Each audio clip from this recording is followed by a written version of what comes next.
mengganggu sedikit. Saya minta waktu. Kebetulan saya mendapat tugas untuk pemenuhan tugas saya di calon guru penggerak, yaitu mewawancarai kepala sekolah terkait dilema etika yang dihadapi di sekolah itu. Jadi saat ini terima kasih atas waktunya dari Ibu sudah memberikan saya kesempatan untuk mewawancarai Ibu pada kesempatan ini. Baiklah,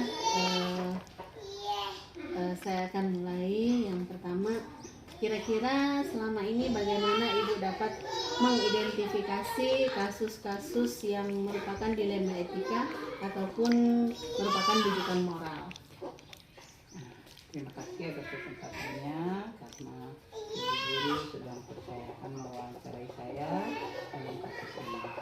Nah, adapun hal-hal yang sering kami temui di lapangan sehubungan dengan kasus dilema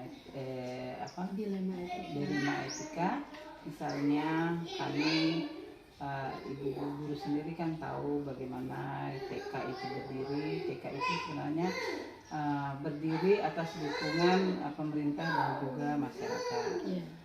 Sekolah TK tidak bisa bergerak tanpa dukungan orang tua. Nah, orang tua itu sangat membutuhkan bagaimana caranya memajukan sekolah itu atas dukungan orang tua. Karena dana yang kami terima pun dari pemerintah itu kan tidak cukup kalau semua kita limpahkan di sana. Nah, untuk itu kami selalu bertentangan dengan bagaimana caranya menjalin hubungan kerjasama dengan orang tua.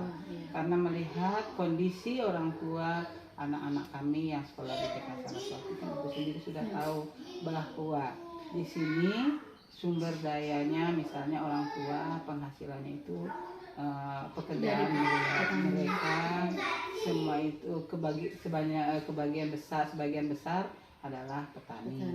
Jadi orang tua mereka itu bukan cuma ayah yang menjadi tulang punggung, tetapi ibu juga sebagai tulang punggung keluarga yang ikut mencari nafkah.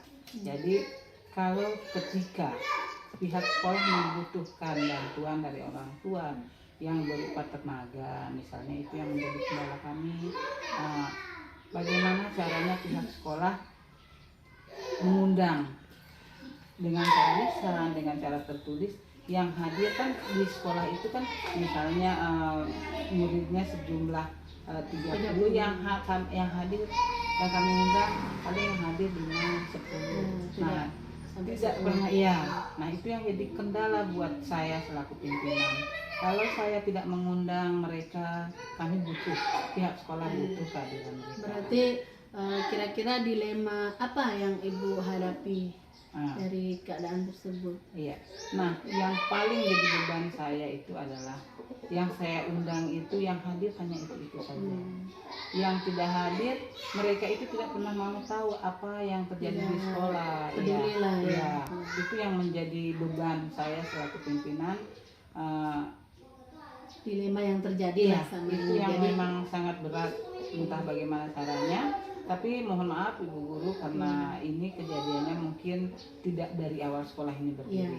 Ini terjadi setelah terjadinya krisis corona COVID-19. Nah, setelah masuk pembelajaran tatap muka, hal ini terjadi karena kemungkinan ekonomi orang tua juga yang saat ini sudah tidak seperti dulu. Tidak stabil. Ya, berarti berada posisi dilema di antara orang tua yang aktif dengan orang tua yang tidak aktif, sementara sekolah membutuhkan. Baik. Kemudian selama ini bagaimana Ibu menjalankan pengambilan keputusan di sekolah Ibu, terutama untuk kasus mana ada dua kepentingan yang sama benar yang mengandung nilai kebajikan, begitu. Nah, seperti tadi kan Ibu memikirkan keadaan orang tua, mungkin setelah COVID dampaknya masih terasa. Kemudian ada orang tua yang aktif dan ada orang tua yang tidak aktif. Sementara yang aktif mereka mau peduli dengan keadaan sekolah, sementara yang tidak aktif seperti itu, mereka mungkin memenuhi kebutuhannya mereka. Sementara dua kepentingan ini sangat benar gitu. Untuk kerjasamanya dengan sekolah sangat juga diharapkan, tapi mengingat kebutuhan mereka juga kita mengerti gitu. Terus kira-kira bagaimana ibu menjalankan keputusan itu? Seperti biasa, misalnya kalau ada hal-hal di sekolah yang bentuknya sangat membutuhkan orang tua, saya melakukan komunikasi dengan pihak guru yang ada di sekolah. Saya berkoordinasi dengan komite, begitu juga pengawas, pendidik tetap kami libatkan. Nah, ujung-ujungnya kami tetap bermusyawarah kepada orang tua yang selalu aktif, misalnya mengantar dan juga menjemput anak-anaknya. Oke. Baik Ibu, terima kasih. Kemudian langkah-langkah atau prosedur apa yang biasa Ibu lakukan selama ini?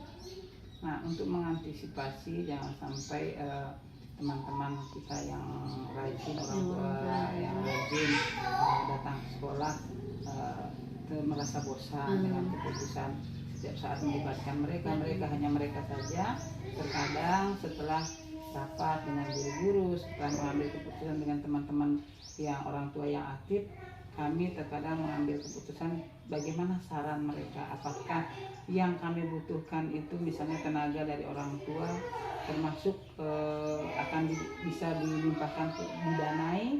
Nah, kalau seandainya membutuhkan dana, mungkin mereka akan membantu kami dengan cara itu.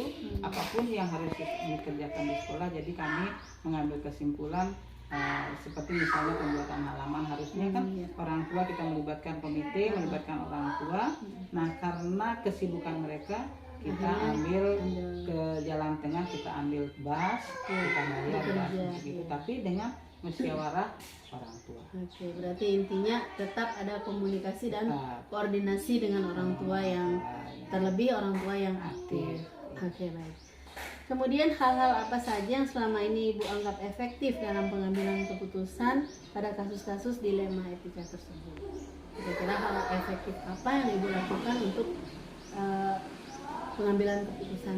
Kembali lagi seperti yang tadi, kita tidak ingin terlalu membebani orang tua yang aktif, jadi kita mengambil alih kalau sebisanya setelah proses pembelajaran kita turun langsung, guru-guru saya libatkan untuk mengerjakan yang seharusnya mungkin dikerjakan oleh orang tua, kita ambil alih guru-guru, dan juga ya terkadang samping guru-guru ada juga orang tua yang ikut andil membantu, mau peduli lah dari sedikit itu. Oke, baik. Kemudian hal-hal apa saja yang selama ini merupakan tantangan dalam pengambilan keputusan pada kasus-kasus tersebut? Kira-kira yang menjadi tantangannya Ibu untuk kasus tersebut dalam mengambil keputusannya bagaimana? Tantangan apa yang Ibu rasakan? Saya hanya terbebani saat pengambilan keputusan itu, seperti kembali lagi ke yang saya sampaikan tadi. Saya mau minta tolong, yang datang hanya itu. Kembali lagi, kalau tidak saya butuh. Jadi setelah melaksanakan musyawarah, kita sepakat dengan keputusan bagaimana supaya tidak menyakiti salah satu pihak, ya begitu. Urusan sekolah harus berjalan. Nah, urusan orang tua juga harus berjalan. Jadi bagaimana caranya mengambil, misalnya ada kesepakatan, terkadang bagaimana kalau kita ada kontribusi ke dalam dengan cara mungkin lembut antara teman-teman orang tua yang peduli, bagaimana caranya agar urusan sekolah itu bisa berjalan. Saya selalu aktif bagaimana meminta pendapat dari orang tua yang aktif, itu saja. Orang tua yang aktif itu selalu mendukung bahwa akan berusaha memberi dukungan supaya semua urusan sekolah berjalan lancar. Nah, itu yang pertama saya lakukan. Dan juga bagaimana caranya saya berkoordinasi dengan teman-teman guru di sekolah agar selalu bisa melaksanakan tugas. Selain kita mengajar, kita juga melaksanakan masih banyak tugas yang kita laksanakan di luar proses belajar. Oke, jadi intinya walaupun dengan tenaga yang sedikit, kita malah merasa tertantang, termotivasi. Walaupun kita hanya mungkin dengan guru yang berjumlah 3 orang, dengan orang tua yang hanya beberapa itu, jadi kita merasa termotivasi lah, walaupun kita hanya sedikit, ayo kita bersama untuk menyelesaikan masalah yang kita hadapi. Jadi intinya seperti itu Bu ya. Nah, jadi tidak terlalu membebani orang tua yang tidak aktif, tetapi dengan adanya sedikit ini kita bisa istilahnya kita bisa menghadapi apa yang kita hadapi walaupun hanya dengan beberapa. Syukurlah selama ini apapun yang kita rencanakan, yang kami rencanakan tidak pernah tidak terlaksana atas dukungan guru-guru, komite, pengawas, penilik dan juga orang tua yang aktif ini intinya. Oke, baik. Kemudian apakah Ibu memiliki sebuah tatkala ataupun jadwal untuk menyelesaikan kasus dilema etika, atau Ibu langsung menyelesaikannya di saat itu? Nah, kalau masalah itu kami kembali lagi, kami akan melihat kembali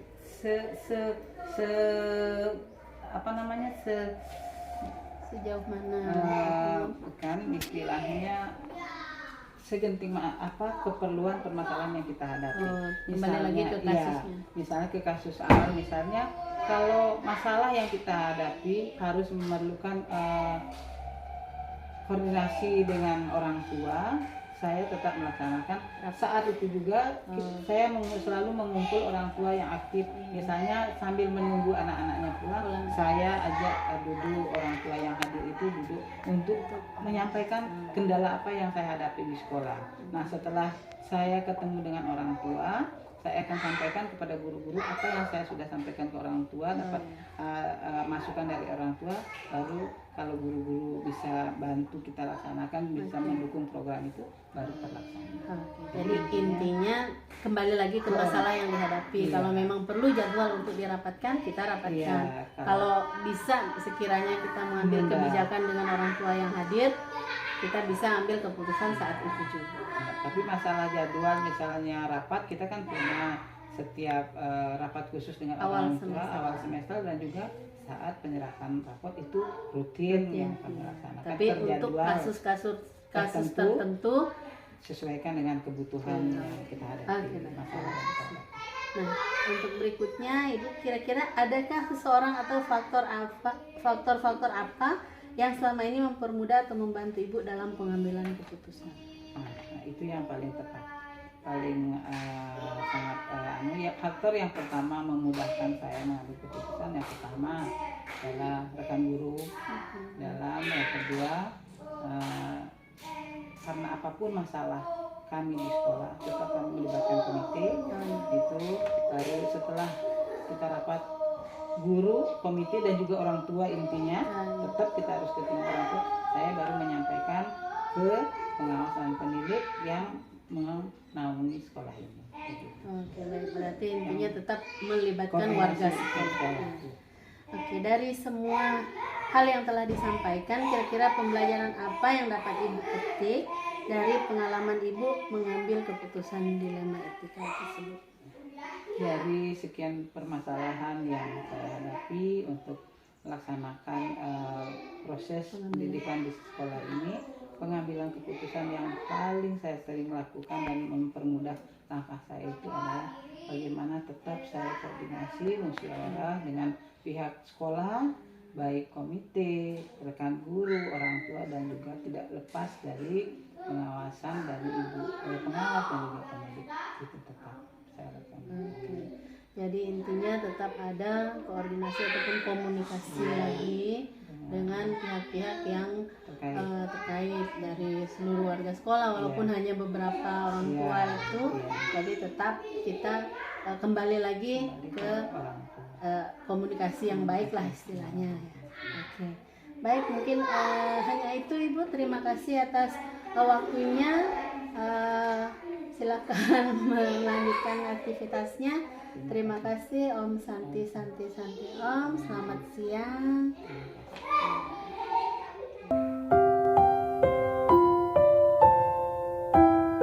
Baiklah, selamat siang Ibu. Selamat siang. Assalamualaikum warahmatullahi wabarakatuh. Waalaikumsalam. Baik, pada kesempatan ini saya mengucapkan terima kasih kepada Ibu karena sudah memberikan saya kesempatan untuk mewawancarai Ibu selaku kepala sekolah di TK Negeri 9 Mentari, Wonosari ya. Jadi ini wawancara ini dilakukan yaitu sebagai pemenuhan tugas saya selaku calon guru penggerak yang sementara saya ikuti pendidikannya. Oke, baik. Untuk mempersingkat waktu, jadi saya akan mulai dengan wawancaranya. Baik, terima kasih. Nah, yang pertama, selama ini bagaimana Ibu dapat mengidentifikasi kasus-kasus yang merupakan dilema etika ataupun dilema moral?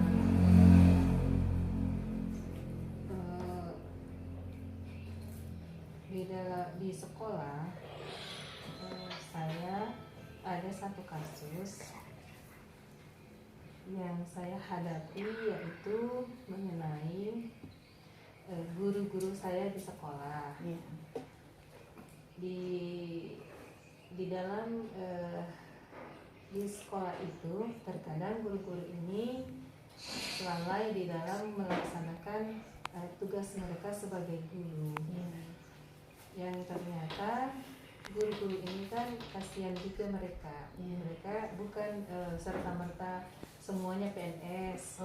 Jadi sehingga kegiatan pembelajaran di sekolah itu terkadang terkesampingkan dengan kegiatan mereka di dalam di rumah, karena untuk menambah penghasilan atau kebutuhan mereka, sehingga mereka terkadang melalaikan tugas di sekolah. Sehingga saya merasa ini merupakan sebuah dilema etika yang saya hadapi. Iya, jadi bagaimana Ibu akan bersikap berada di posisi seperti itu ya, antara guru yang mungkin dari segi ekonomi juga yang kurang, jadi sementara kewajiban mereka di sekolah harus juga terpenuhi. Oke, baik, mungkin jadi itu dilema etika yang Ibu hadapi saat ini. Oke, baik, yang berikut, selama ini bagaimana Ibu menjalankan pengambilan keputusan di sekolah Ibu, terutama untuk kasus-kasus di mana ada dua kepentingan yang sama-sama benar atau sama-sama mengandung nilai kebajikan. Dalam melakukan keputusan, saya tidak mengambil keputusan sendiri, melainkan selalu berkoordinasi dengan guru, sekaligus dengan komite sekolah, dan terkadang saya meminta pendapat dari pengawas sekolah, seperti itu. Nah, jadi intinya Ibu tetap dalam pengambilan keputusan selalu berkoordinasi, tidak mengambil jalan sendiri lah untuk pengambilan keputusan. Oke, baik. Yang berikut, langkah-langkah atau prosedur seperti apa yang biasa Ibu lakukan selama ini? Saya berusaha melakukan pendekatan dengan guru-guru saya untuk mengetahui dilema apa yang mereka hadapi, sehingga terkadang lalai di dalam melaksanakan tugas mereka. Oke, jadi intinya Ibu selalu mencari istilahnya mencari tahu bagaimana kira-kira permasalahan yang dihadapi ataupun apa yang sedang mereka hadapi saat itu. Oke, baik. Yang berikut, hal-hal apa saja yang selama ini Ibu anggap efektif dalam pengambilan keputusan pada kasus dilema etika yang Ibu hadapi? Saya berusaha melakukan rapat dengan guru untuk memecahkan masalah yang kami hadapi. Dan kalau seandainya apakah sebuah rapat resmi atau terkadang rapat itu tergantung dengan situasi masalah yang dihadapi. Kalau misalnya harus dadakan, ya kita lakukan dadakan. Kalau membutuhkan waktu, ya kita mungkin hanya jadwalkan hari apa yang bisa. Mungkin hanya sekedar curhat-curhatan lah gitu, Ibu cari-cari informasi gitu ya. Jadi ada cerita-cerita sedikit lah, sharing berbagi cerita. Oke. Jadi hal yang Ibu anggap efektif adalah dengan duduk bersama seperti itu Ibu ya, duduk bersama dengan semua guru untuk bagaimana kita memecahkan solusi atau mencari solusi tentang masalah yang dihadapi sementara Ibu hadapi. Oke, baik. Berikut hal-hal apa saja yang selama ini merupakan tantangan dalam pengambilan keputusan pada kasus tersebut? Hal-hal yang merupakan tantangan di dalam pengambilan keputusan itu salah satunya waktu. Terkadang ketika kita ingin melaksanakan rapat, tiba-tiba kepala sekolah diundang ke rapat yang lebih penting ada lagi, kegiatan yang mendesak, kegiatan yang mendesak seperti yang dihadapi. Terus kalau di saat kepala sekolah ada waktu, gurunya ada kegiatan mendadak lah, mungkin dari dinas atau apa terkait data ataupun kegiatan guru lagi. Jadi intinya di sini Ibu mungkin untuk mengalokasikan waktu yang tepat untuk saling berembuk itu yang menjadi tantangan. Oke, baik.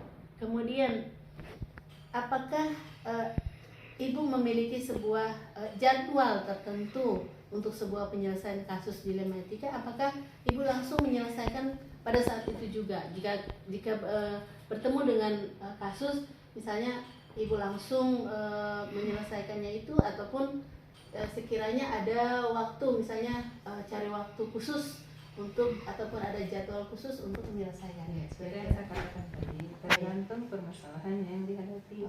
Kalau misalnya masalahnya harus mendesak, jadi di saat itulah kita laksanakan pertemuan dadakan jadi menyelesaikan masalah tersebut. Tetapi kalau masih bisa untuk dipending, untuk kita cari waktu yang tepat untuk melakukan kegiatan tersebut.